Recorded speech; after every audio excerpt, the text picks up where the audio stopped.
जय श्री राम दोस्तों। This is your host Anshuman Dagar and welcome to Dagar talks.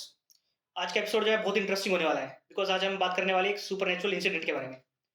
और वो इंसिडेंट कोई कहानी नहीं है, असली इंसिडेंट है ये। और ये जो है जो हमारे गेस्ट आने वाले हैं आज, उन्होंने खुद एक्सपीरियंस करा है। तो चलिए पॉडकास्ट शुरू करते हैं आज का हम, और अपने गेस्ट का वेलकम करते हैं। Please welcome Sanjeev Dagar. So guys, ये हमारे गेस्ट आज के, और ये मेरे पापा भी हैं, संजीव डागर। नमस्ते। ये आज हमें बताएंगे जो इनके साथ सुपर नेचुरल इंसिडेंट हुआ था उसके बारे में। और फॉर प्राइवेसी रीजंस हम किसी का नाम और प्लेस का नाम भी कुछ भी नहीं बताने वाले हैं, सब कुछ ही एनोनिमस होगा। बट ये जो इंसिडेंट है वो एकदम रियल है। तो चलिए देखते हैं इनका क्या कहना है आज। देखो, वैसे ये जो बात है 2007 की है। तो मैं प्लेस तो नहीं बताऊंगा, लेकिन हाँ ये कह देता हूँ कि वो सोनीपत की घटना है। हम सोनीपत में रहते थे उसी टाइम। तुम और तुम्हारी मम्मी यानी मेरी वाइफ वो सोनीपत में शिफ्ट हुए थे। तो मैंने एक मकान लिया था, तो उस मकान में हम शिफ्ट कर गए तुम्हारे आने से पहले। हाँ, मैं ये बताना भूल गया, तुम्हारे आने से पहले मैं और मेरा फ्रेंड सुमेर, वो हम सर्चिंग पे लग गए कि भाई मुझे अपनी फैमिली लेके आनी है। सर्चिंग पे लग गए तो हम कई घर देखे, तो हम एक घर में गए। तो हम उस टाइम मेडिटेशन भी करते थे। तो वहाँ बैठे, उन्होंने चाय चुई पिलाई, देखा घर हमें बहुत पसंद आया, अच्छा लगा, सुंदर बना रखा था घर, नया ही बनाया था उन्होंने। तो हम चले गए वहां से, हमने एग्री हो गए, रेंट उंट पे आ गए। तो रास्ते में चलते हुए सुमेर को बोला कि सर कुछ अजीब सा नहीं लगा। मैंने कहा कुछ लगा, हो सकता है कि हम परेशान हो इस वजह से ढूंढ रहे कहने लगा हो। तो बोले ठीक है यार, लेना तो है ही, कोई बात नहीं। ये इग्नोर करके हम लोग चले गए। तो हम वो दिन आया जब तुम लोगों को शिफ्ट किया वहां पे, और शिफ्ट करके अपना सेटिंग वोटिंग की, अपना काम करा। तो एक दिन क्या हुआ, मैं कॉलेज से दोपहर को आया। मेरा कॉलेज था पास में ही।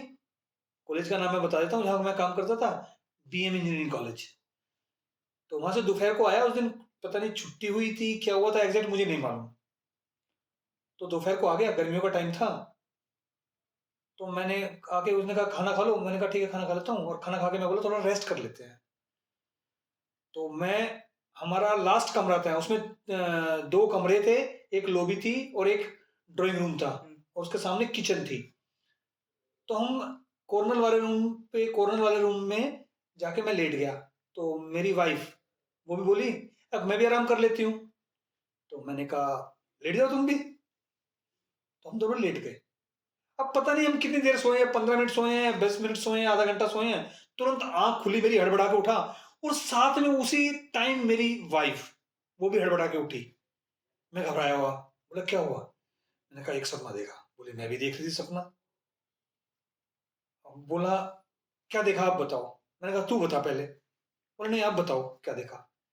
मैंने कहा कि पीछे जो हमारी लॉबी है उसमें से एक आदमी आया और वो गेट खोल के अंदर आ गया। बोले हाँ बिल्कुल सही। बोले अब मैं बताऊंगी आगे क्या है। बोले वो इस कमरे से निकल के जहां हमारा फ्रिज रखा है वहां जाके खड़ा हो गया। मैंने कहा एक्सेक्ट वहीं खड़ा हो गया। तो बोला भाई क्या बात है। मैं चलो कोई नहीं, सपना होगा। तो वो बात आई गई होगी। ये कब की, मतलब घर में शिफ्ट करने के कितने दिन बाद की ये बात है? घर में शिफ्ट करने के 2-3 महीने बाद की बात है। अच्छा। हाँ, इससे मैं एक बात और बताता हूँ कि हम मेडिटेशन करते थे। तो हमारी आदत थी कि घर में मेडिटेशन करने की। लेकिन इस इंसिडेंस के बाद, जैसे वो बात हुई आई गई हो गई, तो मैं ध्यान करने की कोशिश करता था। तो बड़ी डिफिकल्टी होती थी, पहले नहीं होता था ऐसा, क्योंकि उस टाइम हम समझ नहीं पा रहे थे कि हो क्या रहा है।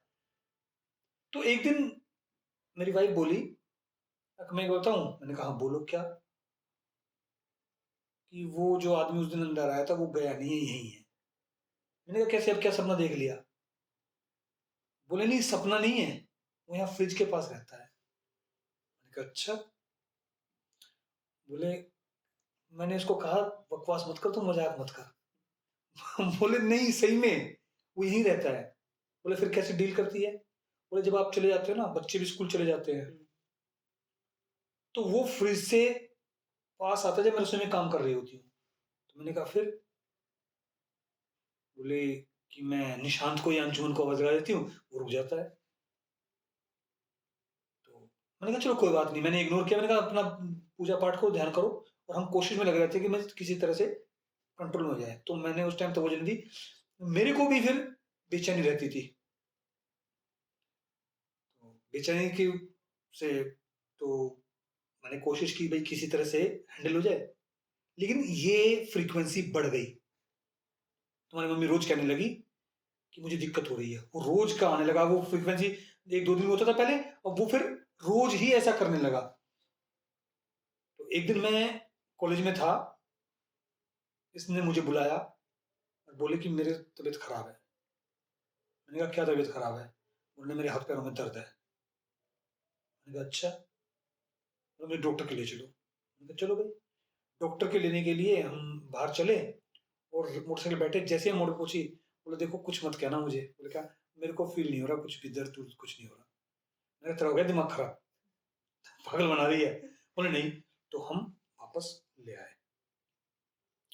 तो क्या हुआ, एक दिन हाँ, पड़ोसी थे वहीं पे।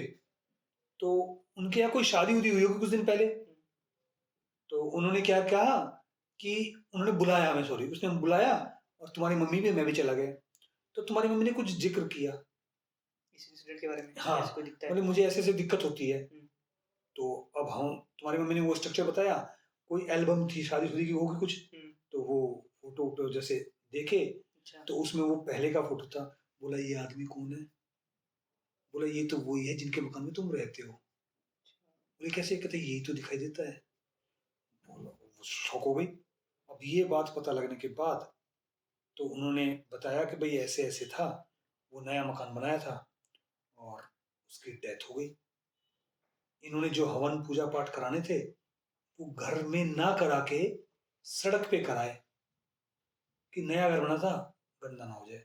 तो वो जो क्रियाक्रम ढंग से होना चाहिए था, वो नहीं किया उन्होंने। उसकी वजह से दिक्कत आई।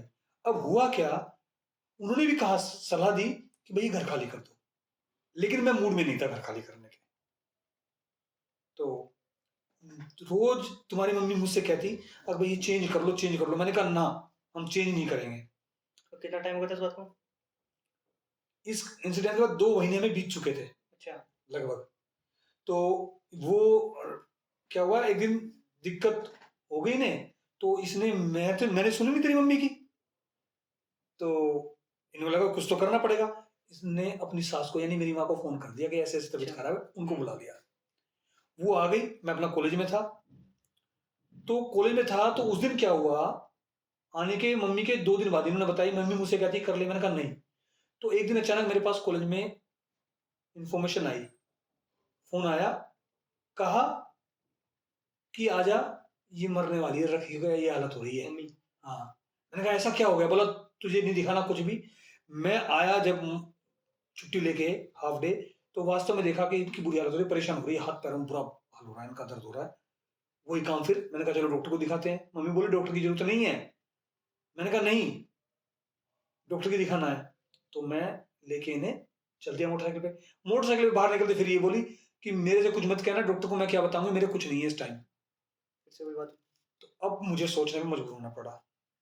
तो हम ले आए अंदर। अच्छा, मतलब घर से बाहर निकलते ठीक हो जाती थी हाँ, ठीक हो जाती थी। और घर में दिक्कत होती थी। अच्छा, तो फिर कुछ बात की किसी से हमने, मैं उनका नाम नहीं लूंगा। तो वो आए, उन्होंने इंक्वायरी की, देखा बैठा, मतलब जो पैरा नॉर्मल एक्टिविटीज, इंसिडेंट्स को देखने वाले लोग होते हैं, अच्छा, उन्हें बुलाया।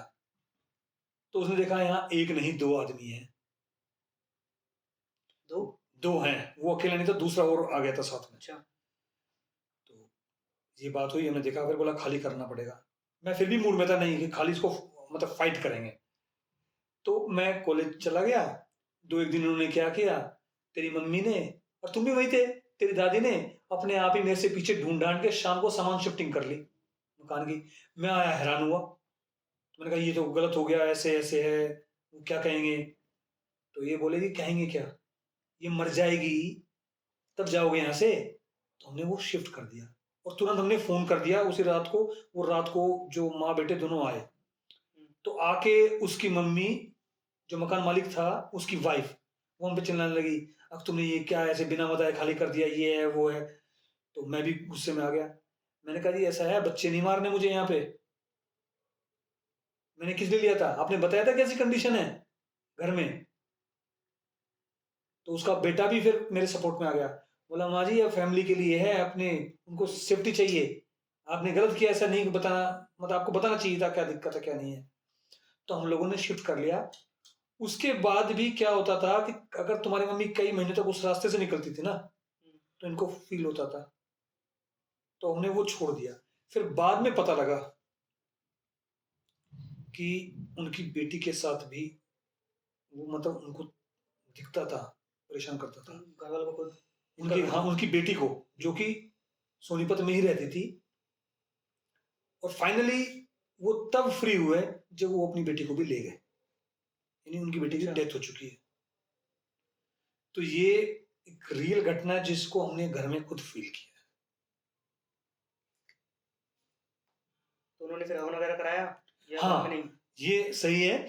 उसके बाद जब ये बातें हुई कि कई लोग वो रेंट पे भी आए, लेकिन कोई भी वहां पर रेंट पे रुकता नहीं था।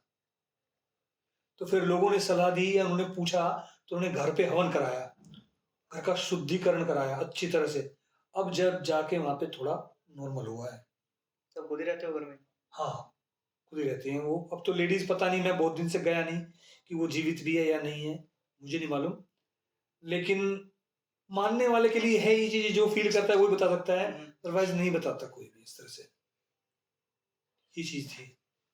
और तुम्हें तो पता भी रहा होगा इस चीज का थोड़ा नहीं, बहुत। मेरे को तो याद नहीं है, बट निशांत को याद हो शायद। मैं तो हाँ, छोटा था उस टाइम, हाँ, 3rd या 4th क्लास में था। हाँ, तो क्योंकि वो मतलब तुम्हारी मम्मी पे इफेक्ट डालना शुरू कर दिया था उसने, और वो इफेक्ट मेरे पे भी आना स्टार्ट हो गया था। अच्छा। उसके बाद तुम लोगों का नंबर लगता। लेकिन फिर भी हमने 3 महीने वहां पे अच्छी तरह से रहे, फाइट करके, मतलब रुके वहां।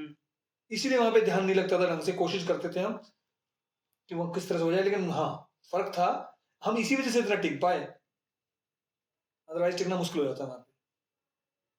मेरे को याद है, मेरी तबीयत भी खराब हुई है एक दो बार। और आपने जो मिस कर दिया, मेरे को याद है, जिस दिन हम सामान शिफ्ट कर रहे थे दूसरे घर में, तो मैं खुद भी लगा हुआ था, क्योंकि मैं तो बड़ा हो चुका था उस टाइम पे। हाँ, और मौसम इतना खराब था, आप ये बताना भूल गए कितनी आंधी तूफान और बारिश हाँ। आ रही थी। मतलब सुनने में बड़ा फिल्मी लगता है, हाँ, बट उस दिन ऐसा हो रहा था। और घर भी ज्यादा दूर नहीं था, शायद 100 मीटर दूर ही हमने हाँ, shift 100, किया था। 150, 200 मीटर दूर शिफ्ट अगली किया गली था। में था, मतलब अगली गली में। ये तो मेरे को हाँ, थोड़ा बहुत लेकिन याद है। मौसम बड़ा खराब था। हाँ, मतलब 4-5 बजे हो गए शाम के, और अंधेरा हो चुका था, और बहुत तेज बारिश थी हाँ, और आंधी बिल्कुल। थी। हाँ, रात को हमने शिफ्ट किया था। मैं भी सामान लेने अपने, मेरा फ्रेंड आया, फ्रेंड नहीं, हमारे एक नोन थे, जहाँ हम पानीपत इसराना में रहते थे। वो जिनके यहाँ रहते थे, वो अंकल और उनकी बेटी भी आ गए थे शिफ्टिंग के लिए यहाँ पे। उन्होंने शिफ्ट कराया मिलके। और रात को फिर मैं जाते हुए, और रात का जब अंधेरा हो गया था, लाइट भी चली गई थी। ये लोग कोई सामान लेने गए, मैं और मेरा फ्रेंड, वो हम रात को सामान लेने भी गए। लेकिन वहां, क्योंकि ये इंसिडेंस हो चुकी थी, तो थोड़ा फील होता था, डर सा महसूस होता था। ये था वहां पे।